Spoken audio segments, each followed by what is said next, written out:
So it just came into the shop, and box one of our good old boy upgrade, GOB, is here.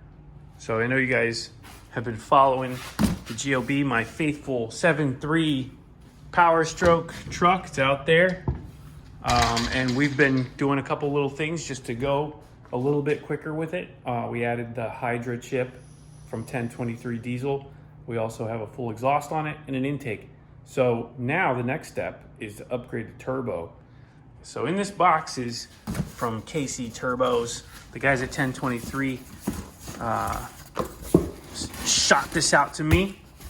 This is an upgrade. I'm gonna get it out of the box. I'll show you. What do you think? Why?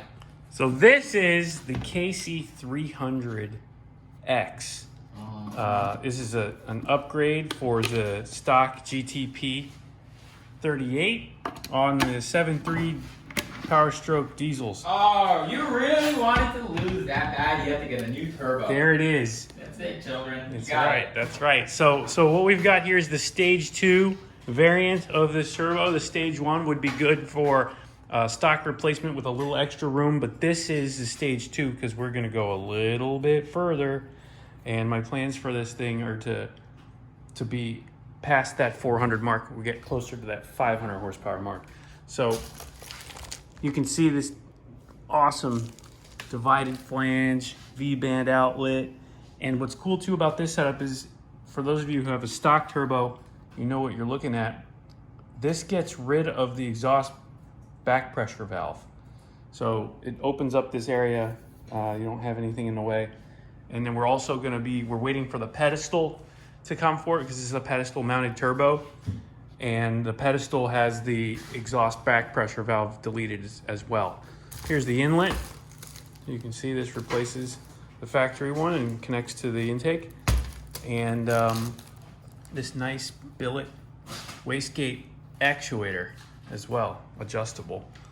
So we're looking for a big increase in boost with this. The stock turbo is maxing out right now at around 25 to 27 pounds. And it you can tell that that's it. It's got nothing left to give. So this turbo should get us north of 30, maybe 35 pounds. And I'm sure it can do more, but that's probably gonna be where we land. So with this, we're also gonna be doing the up pipes.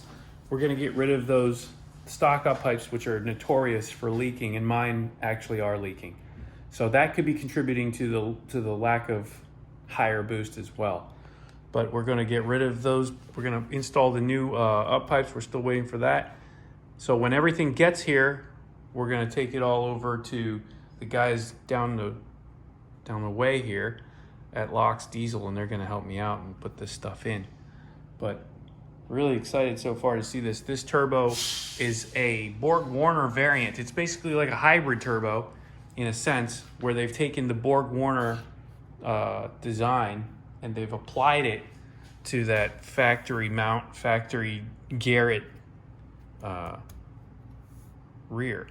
So really cool, really excited to try this turbo out. I think it's gonna make all kinds of boost. Should sound cool. Got this big anti-surge right here, you can see, which is kind of reminiscent to the old T04Z style, but either way, look at that wheel, nice billet wheel, really light.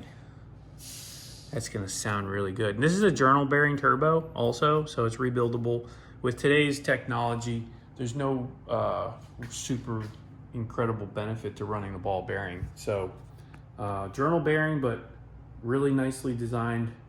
I've seen a lot of testing with this turbo, and I think that it's going to accomplish what we're trying to. So next step is to just get her in. Step after that is for me to destroy Shaw and his Duramax. So they beat Redneck. So can't even beat him. I don't know, man. I don't know. What do you think of that? Is it a boy or a girl? Oh, that's a boy. Look at it. A big boy. That's almost the size of my head, man. Yeah. Chris. Oh my god, I think it's gigantic. What do you think of that? I'm thinking it might be the 6'7". This thing is huge. Right? Is it heavy? Oh my Dude, this thing's heavy. Get You this like off that? of me. You like that?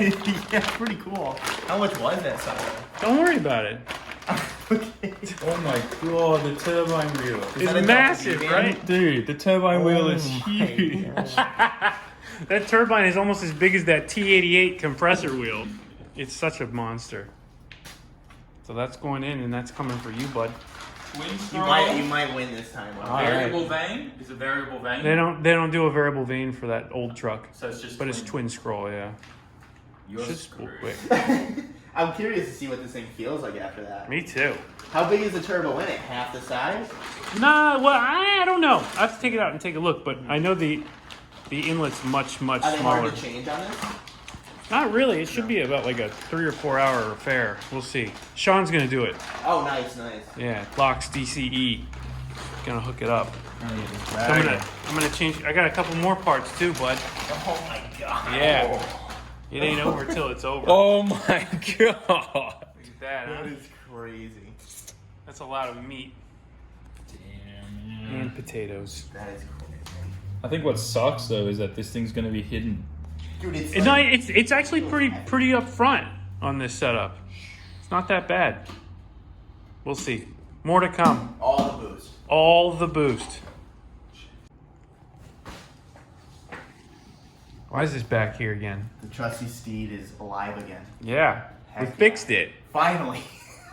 Dude, it left me stranded yesterday because the screen wasn't working. And I'm like, oh, the battery's 100%. I'm coming back from home to the shop. Halfway, dude, just died. In the middle of the road, I was going 50. I had to like wave off. Jesus. Well, But- now you got my battery in there. Yeah. Thank And- God you gave me this because mine took a poo. So so you got my battery in there now, which is verified good. As long as you don't destroy it. Your old screen. My old screen, mine broke. because for some reason, I don't know what happened. Well, there. someone did crash it, mind you. Right. Not me. Which- Someone crashed. I was just talking to Chris about this, and I'm going to mention it again. Chris has done no damage to this. It's everyone else. Everyone, so the end solution is to stop letting people ride it. Well, the problem is, look, I try to be nice. I let everyone ride it. But then it gets to the point where instead of asking me, people just take it. So has anyone who has done any damage to this bike offered to repair it for you yet? The person that crashed it did offer me some money. I just said, just don't worry. Okay, I just want to make sure Yeah. that's what's But happening. I just, I don't Okay. know. I just feel bad. I mean, even though he crashed my thing, I still like, oh, you don't owe me anything. Yeah, well, that's okay. I mean, I understand you saying it's okay. Yeah. As long as the person offers. That's my Yeah, thing. Of course. So Chris has got my old BAC 4000 on here, the screen, the battery. He's basically got my entire power system from my bike. Yeah, and we Which- just ordered a new thing. Yeah, he's got something else coming. Right According to the sprocket. That's So going to be coming soon. we're gonna try and make like a nice like off-road rager out of this. Mine did 70 miles an hour with basically this setup. You can go 70 with this. Yeah, and you did what, 68 you said? Yeah, 68, and I probably weigh another 50 pounds more than Yeah, you, I'm so 170, 175, so maybe not 50 pounds, but we're close. still, yeah. Either way, that's pretty impressive for this bike to do that. 70 Yeah. miles an hour is It's a bit that's scary, moving. let's be real. Yeah. And like this back wheel is super bad. Oh yeah, it's bent. Yeah, it needs Yeah. to be trued for sure. I can help you do that. Yeah, It's not a that's problem. bad. We'll get this thing straight. But either way, the new sprocket is going to give you crazy low end. And that's the difference between what I had. My setup was more for speed to go 70 miles an hour. So when we switch to that 60 or 58.2 sprocket, whatever we get, this is going to be a wheelie monster. I just think want so. to go back to the hair scramble and like be able to like, because through the corners that was good. I was passing people, but I also want like on the straights to just like torque out and go. Yeah. You know. Yeah. So I think if we do the 72 volt battery, keep it geared up so it doesn't consume a ton of power, you're going to get more range at the same speed with more torque. Yeah. No, I like So that. that would be cool. And I So can you practice my wheelies. can practice your wheelies. And the hair scramble that you did was, how long was it? Like 15 miles or something? Yeah, too long. It was, long. So it you- was ridiculous. Because I you only could do one lap. one lap, right? Yeah. So I think a good goal would be to be able to finish 2 laps and have more power. My friend tried to do 2 laps and he was stranded. Stock battery though. Stock battery. Yeah. I just don't think the stock battery has it in it unless you're going 5 miles an hour the whole time, 10 miles an hour, because it's all off road. So the only it's not. the straight section is whatever, but that those really technical tight areas is where it gets you. So I think with that combo, with that battery, and that gearing, this is definitely going to be a monster. So we'll see when we get that sprocket. A dirt bike monster. The dirt bike. I don't know what to call it. What is it? Is it a dirt bike? Well, no, it's gonna be off-road. It's gonna be dual a monster sport. like a dirt bike. We're gonna call it dual sport Dual- because it's on-road and off-road. Yeah. Yeah. And I don't know, these tires, I'm not, jury's No, they're junk. out with that. I'm not into these tires. I think they're No. too big. No, well, they're just terrible. Yeah. They're what, the Shinkos or whatever? I don't know, some think- junk. Either way, I think a nice set of like quality off-road tires would definitely suit We this. should actually order those right now. All right, let's get on it.